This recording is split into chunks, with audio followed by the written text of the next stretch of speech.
Maria Athisa Manalo, formal nang inianunsyo bilang Miss Universe Quezon Province Representative.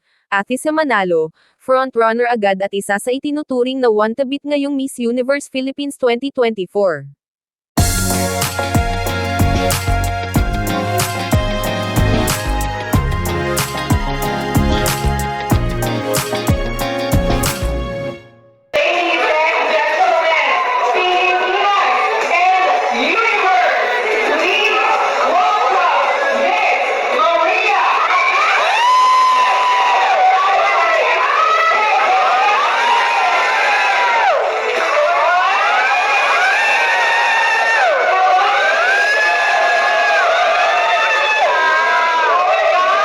Matapos nga ang ilang taong paghihintay ay ipinakilala na sa publiko ang pambato ng Quezon Province na walang iba kundi si Maria Athisa Manalo. Halos nagkagulo pa sa events place habang papasok si Athisa sa loob. Doon ay isinagawa ang sashing ceremony, at matapos nito ay ilang piling guest from mainstream media at social media ang nagbigay ng kani-kanilang mga tanong, na sinagot naman ni Athisa with all her confidence. Narito ang ilan lamang sa mga naitanong sa kanya.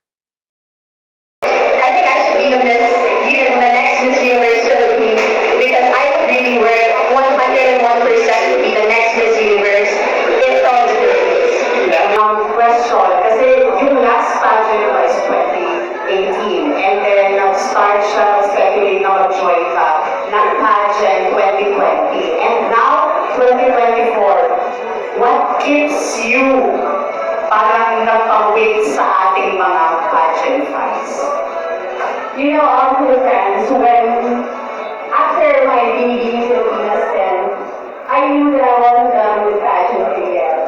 But I also didn't want to come back in pageants having nothing new to offer. I really wanted time to grow. I really wanted time to experience life and explore other aspects of who I am, just to be able to bring something new to the table and being able to give a good fight for Quezon Province when it comes to the time that I really needed to do it, and that is now. And what so, who is Athisa 2018 and who is Athisa 2024 now? Athisa 2018 was a baby. I was trying to figure out who I am. I was trying to explore life, but now 2024 Athisa is much more of a woman, much more sure of herself, and much more sure of what I can offer. You know, the magic word and the magic number here is 5. Can you share us your empowering story? What took you so long? Why did you have to wait for 5 years to come back to pageant? I didn't realize that I was waiting for 5 years to go and try to win the fifth crown.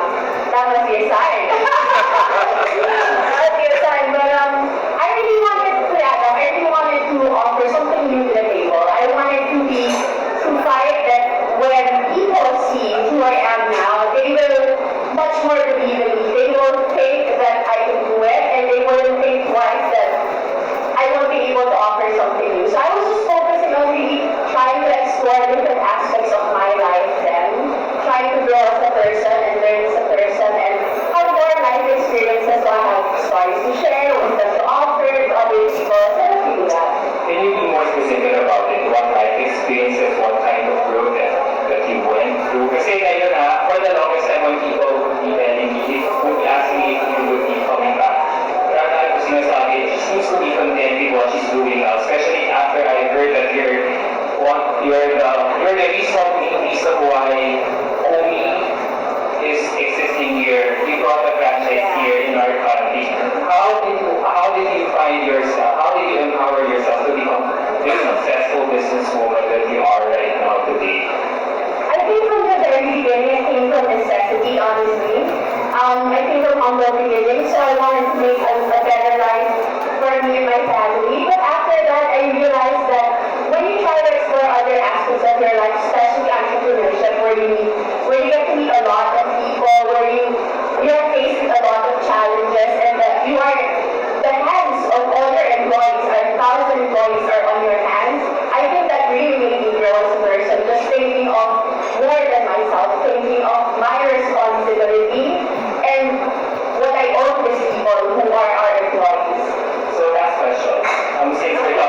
Iyan nga ang ilan lang sa mga tanong na ibinato sa kanya na sinagot niya with her confidence and wit. Anong masasabi mo sa pagbabalik ni Atiza? Handang-handa na nga ba siya para sa bardagulan ngayong taon sa Miss Universe Philippines? Anong masasabi mo rito? Please comment down below. Please like and subscribe. Thank you.